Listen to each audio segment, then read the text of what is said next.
రోజు చేసే దీపారాధనకు ఎన్ని వత్తులు వేయాలి? ఎలా వేయాలి? అసలు ఏ పూజకు ఎన్ని వత్తులు వేయాలి అనే ప్రశ్నకు ఈ వీడియోలో సమాధానం తెలుసుకుందాం. నమస్కారం, హిందూ మార్గం ఛానల్కు స్వాగతం.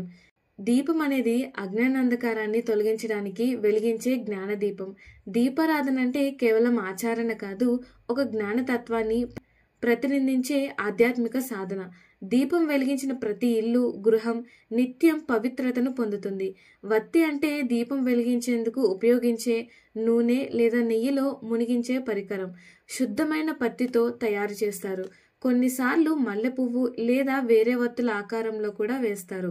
వత్తి అనేది బత్తి స్వరూపాన్ని సూచిస్తుంది. దీన్ని వాడడం వల్ల దీపం దీర్ఘకాలం వెలుగుతుంది.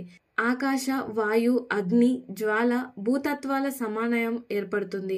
ప్రాచీన ధర్మశాస్త్రాలు వత్తుల సంఖ్యను ప్రాధాన్యం ఇస్తాయి. వత్తుల సంఖ్య పెరగడం అంటే శక్తి ప్రబలత, తత్వ వికాసం. కొన్ని ముఖ్యమైన సంఖ్యలకు అర్థాలు తెలుసుకుందాం. ఒక్క వత్తు వేయడం వల్ల ఏకమాత్ర స్వరూపానికి సూచిస్తుంది. 2 వత్తులు వేయడం వల్ల శివశక్తి సమ్మేళనం గురించి సూచిస్తుంది. 3 వత్తులు వేయడం వల్ల త్రిమూర్తులు అంటే బ్రహ్మ, విష్ణు, మహేశ్వరులకి సూచిస్తుంది. 5 వత్తులు వేస్తే పంచభూతాలను సూచిస్తుంది. అవేంటంటే భూమి, నీరు, అగ్ని, వాయు, ఆకాశం. 7 వత్తులు వేయడం వల్ల సప్త ఋషులు, నాద బ్రహ్మ స్వరూపాన్ని సూచిస్తుంది. 9 వత్తులు వేయడం వల్ల నవగ్రహ నివారణ, నవశక్తుల ఆహ్వానం స్వరూపానికి సూచన. 11 వత్తులు వేయడం వల్ల ఏకాదశి, రుద్రుల ఆరాధన సూచిస్తుంది. సాధారణంగా 2, 5 లేదా 7 వత్తులు ఎక్కువగా వాడతారు. దీపాన్ని దక్షిణ దిశ కాకుండా ఇతర దిశల్లో, ముఖ్యంగా ఈశాన్యం లేదా తూర్పు ముఖంగా ఉంచాలి. వత్తులను వత్తుల రూపంలో తిప్పిన తర్వాత గోరుముద్దగా వేసి నెయ్యి లేదా నూనెలో ముంచి జాగ్రత్తగా పెట్టాలి. నూనె పరిమితి దాటి చిమ్మకుండా ఉండాలి.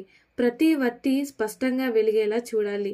పత్తి వత్తి సహజంగా అందుబాటులో ఉంటే పత్తితో తయారు చేసి సాధారణ నిత్య పూజకు ఉపయోగించబడుతుంది. మల్లె పువ్వును తిప్పి వత్తిగా తయారు చేస్తారు. శ్రీ విద్య ఆరాధనలో ఇది చాలా ప్రసిద్ధి కలిగిన వత్తి.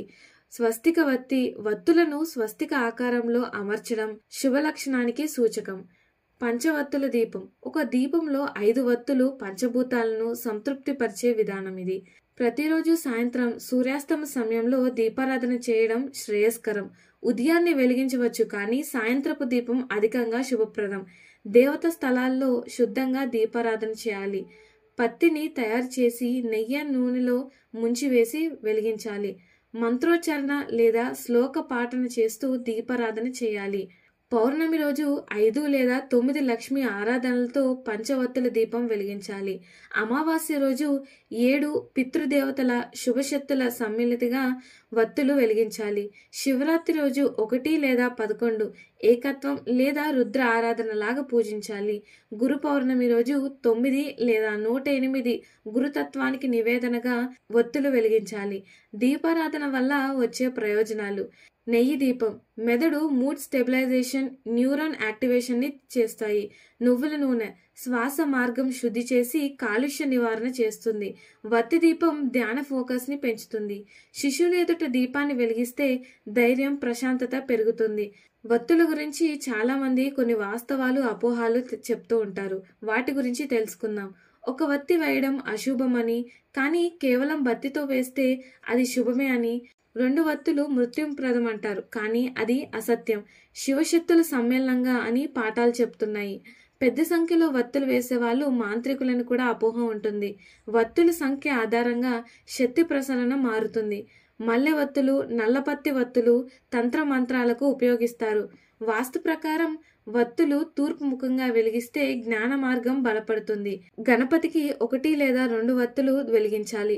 లక్ష్మీదేవికి 5 లేదా 9 పంచవత్తుల దీపం వెలిగించాలి. శివయ్యకు 1 లేదా 11 నువ్వుల నూనె దీపం వెలిగించాలి.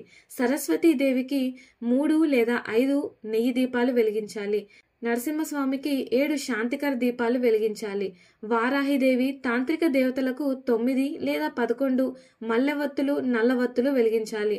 వత్తుల సంఖ్య, విధానం, రూపం అన్నిటికన్నా ముఖ్యమైనది బత్తి. మీరు ఒక్క వత్తితోనైనా 108 వత్తులతోనైనా భగవంతుని ప్రేమతో ఆరాధిస్తే ఫలితం అలాగనే ఉంటుంది. ఇలాంటి మరిన్ని ఇన్ఫర్మేటివ్ వీడియోస్ కోసం మా ఛానల్ని సబ్స్క్రైబ్ చేయండి.